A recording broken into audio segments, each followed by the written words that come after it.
త్వరలో జరగనున్న ఢిల్లీ అసెంబ్లీ ఎన్నికల షెడ్యూల్ను భారత ఎన్నికల సంఘం ఈసీ ప్రకటించనుంది. మధ్యాహ్నం 2 గంటలకు విజ్ఞాన భవన్లో ఎలక్షన్ కమిషన్ ఎన్నికల తేదీల వివరాలను వెల్లడించింది.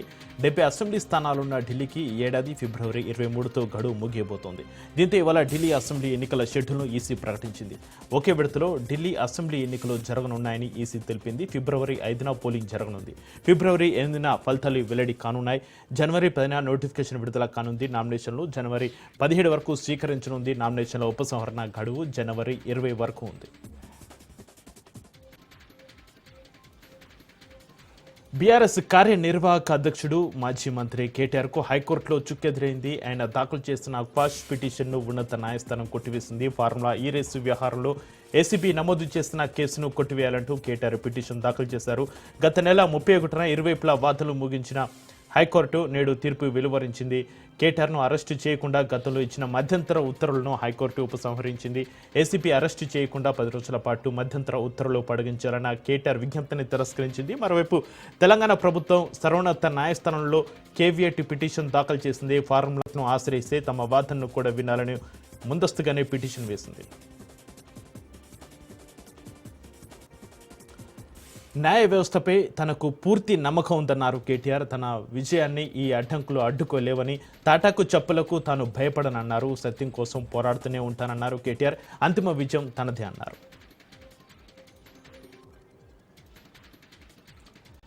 కేటీఆర్ క్వాష్ పిటిషన్ హైకోర్టు తోసిపుచ్చడంతో ఏసీబీ దూకుడు పెంచింది. ఫార్ములా ఈ రేసు కేసుకు సంబంధించి పలు చోట్ల సోదాలు చేపట్టింది. హైదరాబాద్, విజయవాడలోను గ్రీన్కో ఎస్ జెన్ నెక్స్ట్ ఆఫీసుల్లో రికార్డులు పరిశీలిస్తుంది. సీనియర్ ఐఏఎస్ అధికారి అరవింద్ కుమార్, హెచ్ఎండిఏ మాజీ చీఫ్ ఇంజనీర్ బిఎల్ఎన్ ఇంట్లో ఏసీబీ సోదాలు చేస్తోంది.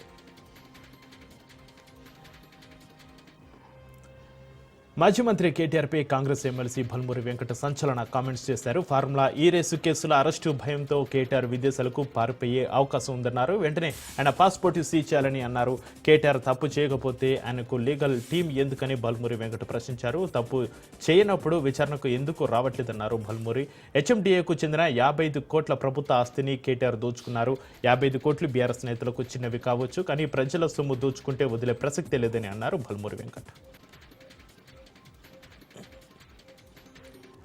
కోర్టులు మానవ హక్కులు, రాజ్యాంగ హక్కులు, చట్టాల పరిరక్షణకు బాసటిగా ఉంటాయి, కానీ దొంగల హక్కుల కోసం, అవినీతి పరుల రక్షణ కోసం చేసే పోరాటాలకు బాసటిగా ఉండవన్న విషయం కేటీఆర్ గుర్తుంచుకోవాలన్నారు.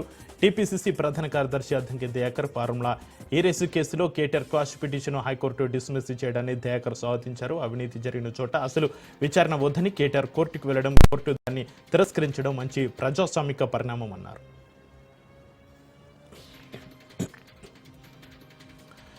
రాజకీయ కక్షతోనే కేసులు పెట్టారని మాజీ మంత్రి ఎర్రబెల్లి దయాకర్ రావు అన్నారు. కేసులకు భయపడేది లేదన్నారు. రేవంత్ పాలనలో కక్ష సాధింపులే ఉన్నాయన్నారు. ఎలాంటి అవినీతి జరగలేదని ఉద్దేశపూర్వకంగా కేసులు బనాయించారని ఆరోపించారు.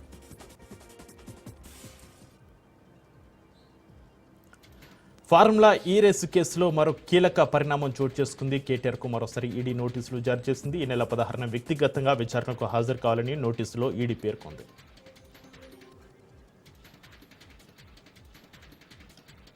హైదరాబాద్లోని బీజేపీ కార్యాలయంపై యూత్ కాంగ్రెస్ నేతలు, కార్యకర్తలు దాడి చేశారు. రమేష్ బీదూరి ఫోటోను చెప్పులతో కొడుతూ హంగామా చేశారు. రమేష్ బీదూరి తక్షణమే క్షమాపణ చెప్పాలని డిమాండ్ చేశారు. తమ అగ్ర నాయకురాలు ప్రియాంక గాంధీపై బీజేపీ మాజీ ఎంపీ రమేష్ బీదూరి చేసిన వ్యాఖ్యలను నిరసిస్తూ ఈ దాడికి పాల్పడ్డామంటూ కాంగ్రెస్ చెబుతోంది. ఢిల్లీ రోడ్లు ప్రియాంక గాంధీ బుగ్గల్లా మారుస్తామని ఆయన చేసిన వ్యాఖ్యలపై కాంగ్రెస్ మండిపడుతోంది. ఈ దాడిలో బీజేపీ దళిత మోర్చా కార్యకర్త తలకు గాయమైంది. ఈ క్రమంలో అక్కడకు పెద్ద సంఖ్యలో చేరుకున్న పోలీసులు ఇరు వర్గాలను చెదరగొట్టే ప్రయత్నం చేశారు. గాంధీభవన్ వద్ద ఉద్రిక్త వాతావరణం నెలకొంది. గాంధీభవన్ ముట్టడికి బీజేపీ నేతలు యత్నించారు. బీజేపీ ఆఫీస్పై దాడికి నిరసనగా గాంధీభవన్ ముట్టడించారు. గాంధీభవన్ ముందున్న ఫ్లెక్సీలను చించివేసి గాంధీభవన్పై రాళ్లురువారు. ఈ నేపథ్యంలో బీజేపీ కార్యకర్తలను పోలీసులు అడ్డుకోగా పోలీసులకు బీజేపీ కార్యకర్తల మధ్య తోపులాట చోటు చేసుకుంది. అనంతరం బీజేపీ కార్యకర్తలను పోలీసులు అరెస్టు చేశారు. బీజేపీ కార్యాలయంపై యూత్ కాంగ్రెస్ దాడిని బీజేపీ నేత రాజా సింగ్ ఖండించారు. దాడి ఘటనపై సీఎం రేవంత్ రెడ్డి క్షమాపణ చెప్పాలని ఆయన డిమాండ్ చేశారు. రాష్ట్రంలో శాంతి భద్రతలు అదుపులో ఉన్నాయా అని రాజా సింగ్ ప్రశ్నించారు. తాము తలుచుకుంటే కాంగ్రెస్ ఆఫీసును తగలబెడతామని హెచ్చరించారు. దాడి చేసిన యూత్ కాంగ్రెస్ కార్యకర్తలను వెంటనే అరెస్టు చేయాలన్నారు ఆయన. యుద్ధం చేయడానికైనా రాజకీయం చేయడానికైనా తాము సిద్ధంగా ఉన్నామని, అంతవరకు తెచ్చుకోవద్దని రాజా సింగ్ హెచ్చరించారు. జూబ్లీ హిల్స్లోని నందగిరి హిల్స్లో గురు బ్రహ్మనగర్ బస్తీలో హైడ్రా కమిషనర్ రంగనాథ్, ఖైరతాబాద్ ఎమ్మెల్యే దానం నాగేందర్తో కలిసి పర్యటించారు. బస్తీ కాలనీకి మధ్యలో ఉన్న పార్కు స్థలం గత కొన్ని రోజులుగా వివాదాస్పదంగా మారింది. ఈ నేపథ్యంలోనే రంగనాథ్ ఇవాళ పర్యటించారు. ఈ సందర్భంగా బస్తీ వాసులతో వేరువేరుగా సమావేశమై అక్కడి పరిస్థితులను అడిగి తెలుసుకున్నారు. కాగా బస్తీకి సంబంధించిన ఎకరా 25 గుంటల స్థలం ఉందని, అయితే బస్తీ మొత్తం తమదే అంటూ కొందరు క్లెయిమ్ చేసుకునేందుకు ప్రయత్నిస్తున్నారని కాలనీవాసులు తెలిపారు. దీంతో త్వరలోనే బస్తీలో సర్వే చేసి తగిన చర్యలు తీసుకుంటామని రంగనాథ్ హామీ ఇచ్చారు. మరోవైపు కబ్జాదారులు కొందరు బస్తీని ఆనుకుని ఉన్న స్థలాన్ని కబ్జా చేసేందుకు ప్రయత్నిస్తున్నారని, వారి నుంచి ప్రభుత్వ స్థలాన్ని కాపాడాలని ఎమ్మెల్యే దానం రంగనాథ్ను కోరారు. చరిత్ర లేకుంటే భవిష్యత్తు ఉండదని, మన చరిత్రను మర్చిపోకూడదని మంత్రి సీతక్క అన్నారు. గత 2 రోజులుగా నిర్మల్ జిల్లా కేంద్రంలోని మినీ స్టేడియంలో జరుగుతున్న ఎగ్జిబిషన్ను ఎమ్మెల్సీ దండే విఠల్తో కలిసి జిల్లా ఇన్ఛార్జి మంత్రి సీతక్క సందర్శించారు. వీరికి జిల్లా కలెక్టర్ స్వాగతం పలికి ఎగ్జిబిషన్ వివరాలను తెలియజేశారు. అనంతరం మంత్రి సీతక్క మాట్లాడుతూ చరిత్రను ఎప్పటికీ గుర్తుపెట్టుకోవాలన్నారు. ముఖ్యంగా నిర్మల్ ప్రాంతానికి సుమారు 400 ఏళ్ల చరిత్ర ఉందని, ఈ చరిత్రను ప్రపంచానికి తెలియజేసేలా ఏర్పాటు చేసిన ఎగ్జిబిషన్ చాలా బాగుందని కలెక్టర్ను అభినందించారు. జయశంకర్ భూపాలపల్లి జిల్లా మల్హర్ మండలంలో రాష్ట్ర ఐటీ పరిశ్రమల శాఖ మంత్రి శ్రీధర్ బాబు పర్యటించారు. కొయ్యూరు గ్రామ పంచాయతీ వద్ద నూతన అంబులెన్స్ను జెండా ఊపి ప్రారంభించారు. ఎస్సీ కార్పొరేషన్ బ్లాక్ ప్రాంగణంలో భాగంగా మహిళా శిశు సంక్షేమ శాఖ ఆధ్వర్యంలో అంగన్వాడీ సూపర్వైజర్లకు ఎలక్ట్రానిక్ స్కూటీలు పంపిణీ చేశారు. అంగన్వాడీ పిల్లలకు ఏకరూప దుస్తులు పంపిణీ చేసిన మంత్రి పిల్లలతో కొద్దిసేపు ముచ్చటించారు. నంద్యాల జిల్లా బనగానపల్లిలో ఔటర్ రింగ్ రోడ్డుకు రాష్ట్ర రోడ్ల భవనాల శాఖ మంత్రి బీసీ జనార్దన్ రెడ్డి భూమి పూజ చేశారు. 18 నెలల్లో రింగ్ రోడ్డు బైపాస్ను పూర్తి చేస్తామని మంత్రి వెల్లడించారు. ఈ జనవరి నెలాఖరు నాటికి గుంతలు లేని రాష్ట్రంగా ఏపీని తీర్చిదిద్దుతామని మంత్రి తెలిపారు. ఈ కార్యక్రమంలో ఆర్ఎండ్బి ఇంజనీర్ ఇన్ చీఫ్ నయూముల్లా తదితరులు పాల్గొన్నారు. రేషన్ బియ్యం కేసులో పోలీసులు దూకుడు పెంచారు. రిమాండ్లో ఉన్న నిందితులను కస్టడీకి తీసుకున్నారు. మచిలీపట్నం సబ్ జైలు నుంచి A2, A4, A5 నిందితులను కస్టడీకి తీసుకున్నారు. సాయంత్రం వరకు 3 నిందితులను విచారించనున్నారు.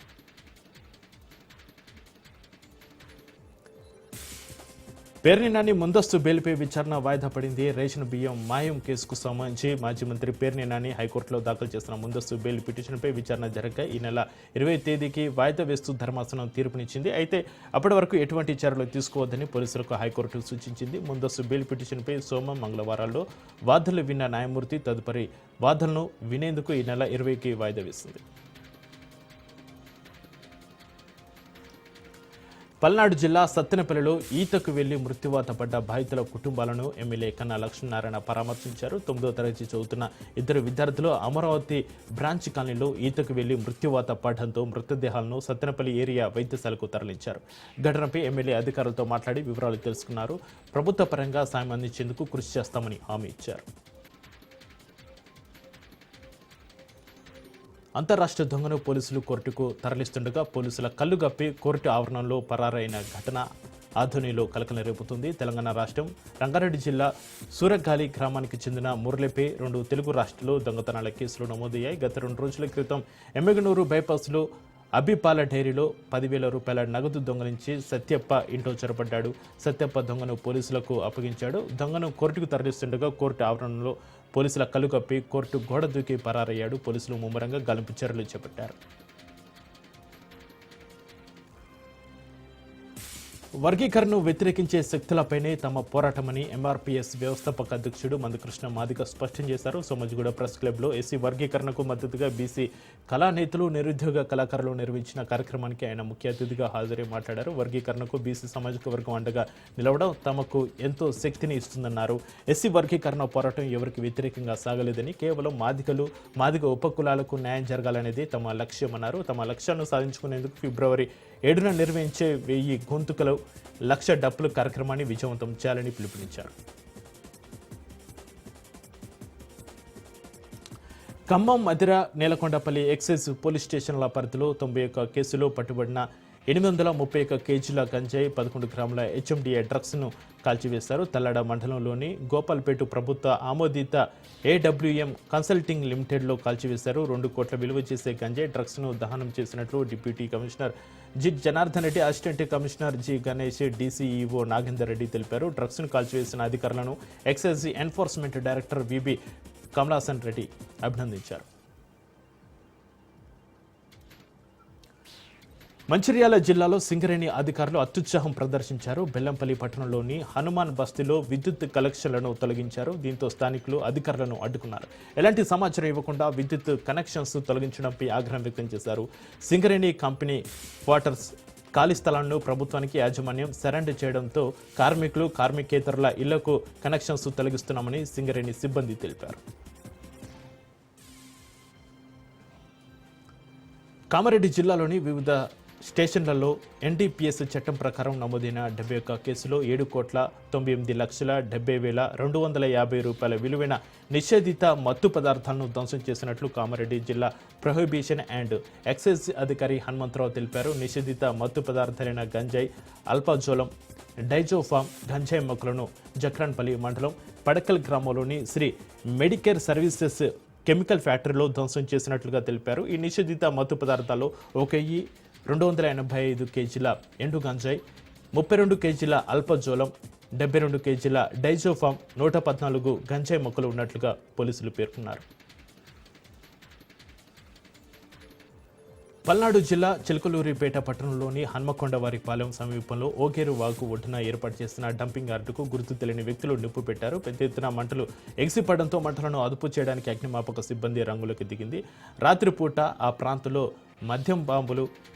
మద్యం బాబులు ఎక్కువగా ఉంటారని స్థానికులు చెబుతున్నారు. దీనిపై రూరల్ పోలీసులు విచారణ జరుపుతున్నారు.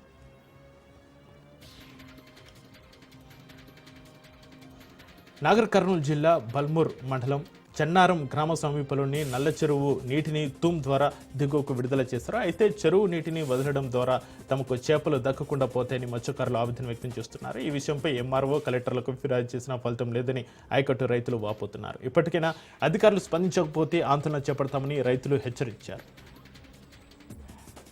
మహాదేవపూర్ మండలం కాళేశ్వరంలో తెల్లవారుజామున పొగమంచు కమ్మేసింది. దీంతో ఉదయం సుమారు 8 గంటల వరకు జాతీయ రహదారిపై వాహనాల రాకపోకలకు ఇబ్బంది ఏర్పడింది. వాహనదారులు హెడ్లైట్లు వేసుకుని ప్రయాణం చేశారు. అలాగే శ్రీ కాళేశ్వర ముక్తీశ్వర స్వామి దర్శనానికి వచ్చిన భక్తులు గోదావరి తీరం పూర్తిగా పొగమంచు కమ్మేయడంతో అవస్థలు పడ్డారు. శ్రీ కాళేశ్వర ముక్తీశ్వర స్వామి ఆలయంతో పాటు పరిసరాలు కూడా పొగమంచు కప్పడంతో భక్తులు తీవ్ర ఇబ్బంది పడ్డారు.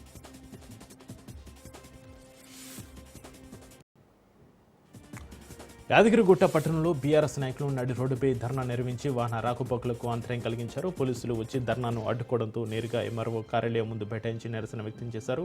ఎన్నికల ముందు కాంగ్రెస్ నేతలు 420 వాగ్దానాలు ఇచ్చి గద్దెనెక్కాక ఆ హామీలను మర్చిపోయారని విమర్శించారు. రైతు భరోసా కింద ఎకరాకు 15,000 రూపాయలు చెల్లిస్తామని హామీ ఇచ్చిన కాంగ్రెస్ ఇప్పటికే 2 దఫాలు ఎగ్గొట్టిందని విమర్శించారు. తీరా ఈ నెల 26 నుంచి ఎకరాకు 12,000 రూపాయలే ఇస్తామని చెప్పడం రైతులను మోసం చేయడమేనని విమర్శించారు. తక్కువ సమయంలో ఎక్కువ డబ్బులు వస్తాయని నమ్మించి మోసం చేస్తారని బాధితులు ఆందోళన నిర్వహించారు. టీపీఎఫ్ కంపెనీలో 12 లక్షలు కడితే 36 లక్షల రూపాయలు వస్తాయని ఆశ చూపించి తమను మోసం చేశారని జిల్లా ఎస్పీకి శివపార్వతి, క్రాంతి అనే బాధితులు ఫిర్యాదు చేశారు. కట్టిన డబ్బులకు రెట్టింపు ఇస్తామని గుంటూరుకు చెందిన నవీన్ శివకుమారి మోసం చేసి 20 కోట్ల వరకు దండుకున్నారని ఆరోపించారు. తాము కట్టడమే కాకుండా తెలిసిన వారి నుంచి కూడా లక్షల రూపాయలు కట్టించామని, ఇప్పుడు వారు తమ డబ్బులు ఇవ్వాలని ఇబ్బంది పెడుతున్నారని వాపోయారు. నిందితులు గతంలోనూ ఉద్యోగాలు ఇప్పిస్తామని మోసం చేస్తారని వారు ఆరోపించారు. తక్షణమే నిందితులను అరెస్టు చేసి తమకు న్యాయం చేయాలని వారు వేడుకున్నారు.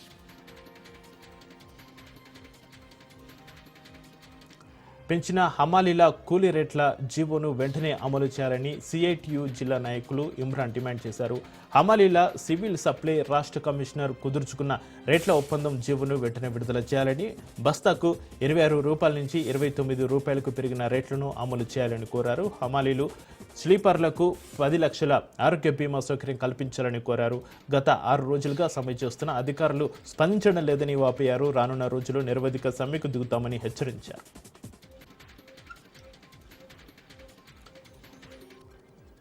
విద్యా సంస్థలు, ఆర్టీసీ, ప్రైవేటు వాహనాల డ్రైవర్లకు రోడ్డు భద్రత పట్ల అవగాహన కల్పిస్తామని యాదాద్రి భువనగిరి జిల్లా రవాణా శాఖ అధికారి సాయి కృష్ణ తెలిపారు. రహదారి నియమాలను అందరూ తూచ తప్పకుండా పాటించాలని విజ్ఞప్తి చేశారు. డ్రైవర్ నిర్లక్ష్యం వల్లనే ఎక్కువగా ప్రమాదాలు జరుగుతున్నాయని తెలిపారు. ద్విచక్ర వాహనదారులు తప్పనిసరిగా హెల్మెట్ ధరించాలని, కార్ డ్రైవర్లు సీట్ బెల్ట్ పెట్టుకుని తప్పనిసరిగా ధరించాలని వారు విజ్ఞప్తి చేశారు. ఈ నెల 30 తారీఖు వరకు 4 రోజుల పాటు రోడ్డు భద్రతా వారోత్సవాలు నిర్వహిస్తున్నట్లుగా తెలిపారు. ఆదిలాబాద్ జిల్లా బోధు మండల తహసీల్దార్ కార్యాలయం ముందు బీడీ కార్మికులు ఆందోళన చేశారు. బీడీ కార్మికులకు పెన్షన్ ఇవ్వాలని డిమాండ్ చేశారు. బీడీ కార్మికులకు 4,000 రూపాయల పెన్షన్ ఇస్తామని ఎన్నికల సమయంలో సీఎం రేవంత్ రెడ్డి హామీ ఇచ్చారని, ఆ హామీని అమలు చేయాలని కోరారు. కనీసం కొత్త పెన్షన్ల కోసం 2,000 రూపాయలు కూడా చెల్లించలేదని ఆవేదన వ్యక్తం చేశారు. అనంతరం తహసీల్దార్కు మెమరాండం అందించారు. పశ్చిమ గోదావరి జిల్లా పాలకొల్లు ప్రభుత్వ ఏరియా ఆసుపత్రిని ఆకస్మికంగా తనిఖీ చేశారు మంత్రి నిమ్మల రామానాయుడు. నూతనంగా నిర్మించిన ఆసుపత్రి భవనాన్ని పరిశీలించి త్వరితగతిన పనులు వేగవంతం చేయాలని అధికారులకు సూచించారు. ప్రస్తుతం డయాలసిస్ చేయించుకునే పేషెంట్లు అమలాపురం, రాజమండ్రి, విజయవాడ వంటి సుదూర ప్రాంతాలకు వెళ్తున్నారని గుర్తించి పాలకొల్లు ప్రభుత్వ ఆసుపత్రిలో డయాలసిస్ సెంటర్ ఏర్పాటు చేశామని చెప్పారు. దీనిని ఈ నెలలోనే ప్రారంభిస్తామని తెలిపారు. ఈ ఫార్ములా రేసింగ్ వ్యవహారంపై మంత్రి కోమటిరెడ్డి వెంకటరెడ్డి స్పందించారు. సికింద్రాబాద్ అల్వాల్ టీమ్స్ ఆసుపత్రి నిర్మాణ పనులను మంత్రి కోమటిరెడ్డి వెంకటరెడ్డి, కంటోన్మెంట్ ఎమ్మెల్యే శ్రీ గణేష్, రోడ్లు భవనాల శాఖ మంత్రి ముఖ్య కార్యదర్శి వికాస్ రాజులు పరిశీలించారు. ఈ ఫార్ములా రేసింగ్ కేసులో ఏసీబీ తన పని తాను చేస్తుందన్నారు. చట్టానికి ఎవరు అతిథులు కారని, ఈ ఫార్ములా రేసింగ్తో పాటు అనేక అంశాలలో గత ప్రభుత్వం అవినీతికి పాల్పడిందన్నారు. అవినీతి ఆరోపణలు నిరూపితమైతే శిక్ష తప్పదన్నారు. అల్వాలోని టీమ్స్ ఆసుపత్రి నిర్మాణం సెప్టెంబర్ కల్లా పూర్తి చేసి ప్రజలకు అందుబాటులోకి తీసుకొస్తామని మంత్రి కోమటిరెడ్డి వెంకటరెడ్డి స్పష్టం చేశారు. మేడ్చల్ జిల్లా కుషేగూడ పోలీస్ స్టేషన్ పరిధిలోని ఏఎస్ఆర్ రావు నగర్లోని సదాశివ స్కూల్లో 10వ తరగతి విద్యార్థులతో ప్రిన్సిపల్ అసభ్యంగా ప్రవర్తిస్తున్నాడని విద్యార్థులు, తల్లిదండ్రులు, ఏఐఎఫ్ నాయకులు, టీఎన్ఎస్ఎఫ్ విద్యార్థి సంఘాలు ధర్నాకు దిగాయి. ప్రధాన ఉపాధ్యాయుడు బుర్ర నాగేందర్రావు 10వ తరగతి విద్యార్థులపై చేతులు వేస్తూ అసభ్యంగా ప్రవర్తించాడని ఆరోపించారు. ప్రధాన ఉపాధ్యాయుడిపై కఠిన చర్యలు తీసుకోవాలని కుషేగూడ పోలీస్ స్టేషన్లో ఫిర్యాదు చేశారు. నంద్యాల జిల్లా ఆత్మకూరు పట్టణంలో ముస్లిం సోదరులు ఓమామి తబ్లిగే ఇస్తేమా ప్రార్థనలు భక్తి శ్రద్ధలతో చేసుకున్నారు. మైనారిటీ సోదరులు ప్రార్థనలు నిర్వహించేందుకు జిల్లా అధికార యంత్రాంగం కావలసిన ఏర్పాట్లు చేసింది. ఈ ప్రార్థనలకు రాయలసీమ ప్రాంతాలైన కడప, చిత్తూరు, కర్నూలు, నంద్యాల, అనంతపురం జిల్లాల నుంచి 3 లక్షల మందికి పైగా మైనారిటీ సోదరులు తరలివచ్చారు. ఈ సందర్భంగా ప్రార్థనలు చేసుకునేందుకు జిల్లా అధికారులు, రాష్ట్ర మైనారిటీ శాఖ మంత్రి ఎన్ఎండి ఫారూక్, శ్రీశైలం ఎమ్మెల్యే బుడ్డ రాజశేఖర రెడ్డి అన్ని శాఖల అధికారులతో సమన్వయంతో మౌలిక సదుపాయాలు కల్పించారు. సూర్యాపేట జిల్లా కోదాడ పట్టణంలోని వ్యవసాయ మార్కెటింగ్ కమిటీ ఎమ్మెల్సీ పాయింట్ వద్ద సివిల్ సప్లై హమాలీ కార్మికులు ఏఐటీయూసీ ఆధ్వర్యంలో ఆందోళన చేపట్టారు.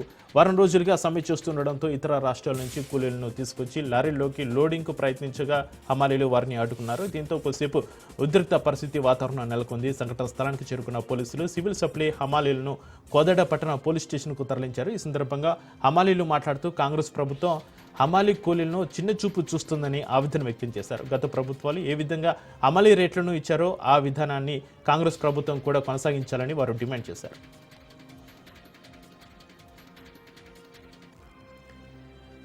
నల్గొండ జిల్లా నాగార్జున సాగర్ ముత్యాలమ్మ టెంపుల్లో స్పీకర్ గడ్డం ప్రసాద్ ప్రత్యేక పూజలు చేశారు. నల్గొండ పర్యటనకు వచ్చిన స్పీకర్ను జిల్లా ఎస్పీ శరత్ చంద్ర పవార్ మర్యాదపూర్వకంగా కలిసి పుష్పగుచ్చంతో ఘన స్వాగతం పలికారు.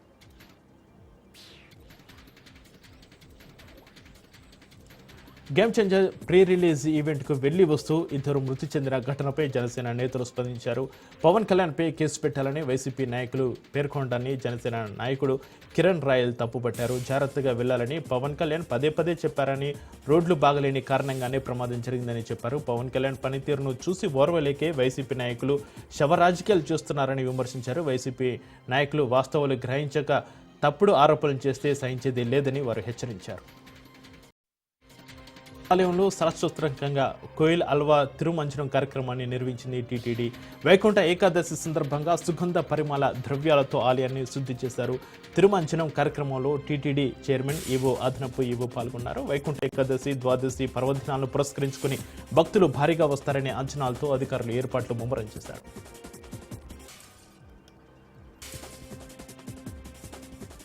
గుంటూరులోని బుడమేరు వాగు ముంపు నిధుల వినియోగంపై విచారణ జరిపించాలని కలెక్టర్కు డిప్యూటీ మేయర్ డైమండ్ బాబు ఫిర్యాదు చేశారు. నగరపాలక సంస్థలో జరుగుతున్న పరిణామాలపై పూర్తిస్థాయి విచారణ జరపాలని కలెక్టర్కు డిప్యూటీ మేయర్ డైమండ్ బాబు వినతి పత్రం అందజేశారు.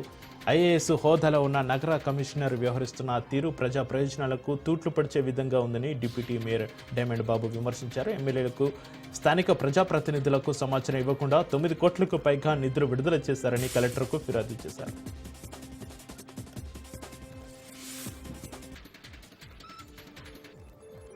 జయశంకర్ భూపాలపల్లి జిల్లా మహదేవ్పూర్ మండలం ఎల్కేశ్వరంలో ఉధృత పరిస్థితి చోటు చేసుకుంది. చిన్న కాళేశ్వరం పనులను ఎల్కేశ్వరం గ్రామస్తులు అడ్డుకున్నారు. గ్రామస్తుల ఆందోళనతో ఘటన స్థలానికి పోలీసులు చేరుకున్నారు. దీంతో పోలీసులు రైతుల మధ్య వాగ్వాదం చోటు చేసుకుంది. పలువురిని పోలీసులు పోలీస్ స్టేషన్కు తరలించారు. ప్రజల కోసం పనిచేస్తున్న మున్సిపల్ కమిషనర్ను కాంగ్రెస్ పార్టీ నేత అసభ్యంగా దూషించారని కార్మికులు కన్నెర్ర చేశారు. వికారాబాద్ జిల్లా తాండూరు మున్సిపల్ కార్యాలయం ముందు కార్మికులు ఆందోళనకు దిగారు. మున్సిపల్ కమిషనర్ విక్రమ్ సింహారెడ్డికి కాంగ్రెస్ పట్టణ అధ్యక్షుడు హబీబు లాలా ఫోన్ చేస్తే లిఫ్ట్ చేయనందుకు మరొకరికి ఫోన్ చేసి అసభ్యంగా మాట్లాడారని కార్మికులు నిరసన తెలిపారు. కాంగ్రెస్ నేతకు వ్యతిరేకంగా కార్మికులు నినాదాలు చేశారు. హబీబు లాలా కమిషనర్కు క్షమాపణ చెప్పాలని కార్మికులు డిమాండ్ చేశారు. ఈ విషయాన్ని ఎమ్మెల్యే మనోహర్ రెడ్డి దృష్టికి తీసుకెళ్లారు. కమిషనర్ హబీబు లాలా మధ్య వివాదాన్ని పరిష్కరిస్తామని హామీ ఇచ్చారు. దీంతో కార్మికులు నిరసన విరమించారు. వైకుంఠ ద్వార దర్శనానికి ఏర్పాట్లు పూర్తి చేసినట్లుగా టీటీడీ ఈవో శ్యామలరావు తెలిపారు. సామాన్య భక్తులకు వైకుంఠ ద్వార దర్శనం కల్పించడమే తమ అత్యంత ప్రాధాన్యత అని టీటీడీ ఈవో జె శ్యామలరావు వెల్లడించారు. జనవరి 10 నుంచి 19 వరకు 7 లక్షల మంది భక్తులకు వైకుంఠ ద్వార దర్శనం కల్పించేందుకు టీటీడీ ఏర్పాట్లు చేస్తుందని తెలిపారు. టికెట్స్ ఉన్న భక్తులకి శ్రీవారి దర్శన భాగ్యం కల్పిస్తామన్నారు. 10 రోజుల పాటు సిఫార్సు లేఖలు, అన్ని రకాల దర్శనాలు రద్దు చేశామన్నారు. 3000 మంది పోలీసులు, 1500 మంది విజిలెన్స్ సిబ్బందితో కట్టుదిట్టమైన భద్రత ఏర్పాటు చేస్తున్నామని ఈవో తెలిపారు. మహిళలపై జరుగుతున్న దాడులకు ఇద్దరు నాయకులు నిరసన తెలిపారు. మొన్న తమిళనాడు ప్రభుత్వానికి నిరసన తెలియజేస్తూ బీజేపీ నేత అన్నమలై కొరడతో కొట్టుకుంటే ఇవాళ గుజరాత్ ప్రభుత్వానికి వ్యతిరేకంగా తన బెల్టుతో తానే కొట్టుకున్నారు ఆప్ నేత గోపాల్ ఇటాలియా. బీజేపీ పాలిత రాష్ట్రంలో జరిగిన వివిధ నేరాల్లో బాధితులకు న్యాయం చేయడంలో విఫలమైనందుకు ప్రజలను నిద్ర నుంచి మేల్కొల్పడానికి ఆమ్ ఆద్మీ పార్టీ నాయకుడు గోపాల్ ఇటాలియా గుజరాత్లోని సూరత్లో జరిగిన బహిరంగ సభలో తనను తాను కొరడాతో కొట్టుకున్నారు. ఇటీవల బీజేపీ నాయకుడిని పరువు తీసేందుకు ప్రయత్నించినందుకు అమ్రేలీలో పాటీదార్ మహిళపై కేసు నమోదు చేసి అరెస్టు చేశారు. అమ్మాయికి కుమార్తెకు న్యాయం జరగనందుకు తనకు తానుగా శిక్షించుకుంటున్నానని చెప్పారు ఇటాలియా. హీరో అల్లు అర్జున్ సికింద్రాబాద్ కిమ్స్ ఆసుపత్రికి వెళ్లారు. ఆసుపత్రిలో చికిత్స పొందుతున్న శ్రీ తేజ్ను పరామర్శించారు. పుష్ప 2 ప్రీమియర్ షో సందర్భంగా సంధ్య థియేటర్ వద్ద జరిగిన తొక్కిసలాట ఘటనలో శ్రీతేజ్ తీవ్రంగా గాయపడ్డాడు. ప్రస్తుతం శ్రీతేజ్కు కిమ్స్లో చికిత్స పొందుతున్నాడు. ఇక శ్రీతేజ్ను పరామర్శించేందుకు రాంగోపాలపేట పోలీసులు అనుమతి ఇవ్వడంతో బన్నీ శ్రీతేజ్ను పరామర్శించారు. దేశీయ స్టాక్ మార్కెట్ సూచీలు లాభాల్లో ముగిశాయి. అంతర్జాతీయ మార్కెట్ల నుంచి సానుకూల సంకేతాల నేపథ్యంలో మన సూచీలు ఓ మోస్తరుగా రాణించాయి. నిన్నటి భారీ నష్టాల నుంచి మదుపరులకు కాస్త ఊరట కల్పించాయి. ముఖ్యంగా వైరస్కు సంబంధించి పెద్దగా ఆందోళన అక్కర్లేదన్న వార్తలు కూడా కొంత సానుకూలతకు కారణమయ్యాయి. సెన్సెక్స్ సూచీ ఉదయం 78,019 పాయింట్ల వద్ద స్వల్ప లాభాల్లో ప్రారంభమైంది. రోజంతా మోస్తారు లాభాల్లో కదలాడింది. ఇంట్రాడేలో 78,452 పాయింట్ల వద్ద గరిష్టాన్ని తాకిన సూచి చివరికి 234 పాయింట్ల లాభంతో 78,199 వద్ద ముగిసింది. నిఫ్టీ సైతం 92 పాయింట్ల లాభంతో 23,707 వద్ద స్థిరపడింది. డాలర్తో రూపాయి మార్కం విలువ మరో 5 పైసలు క్షీణించి 85.73గా ఉంది. అంతర్జాతీయ విపణిలో ట్రెండ్ క్రూడ్ బ్యారెల్ ధర $76 వద్ద ట్రేడ్ అవుతుండగా బంగారం ఔన్సు ధర $2,653 వద్ద కొనసాగుతుంది.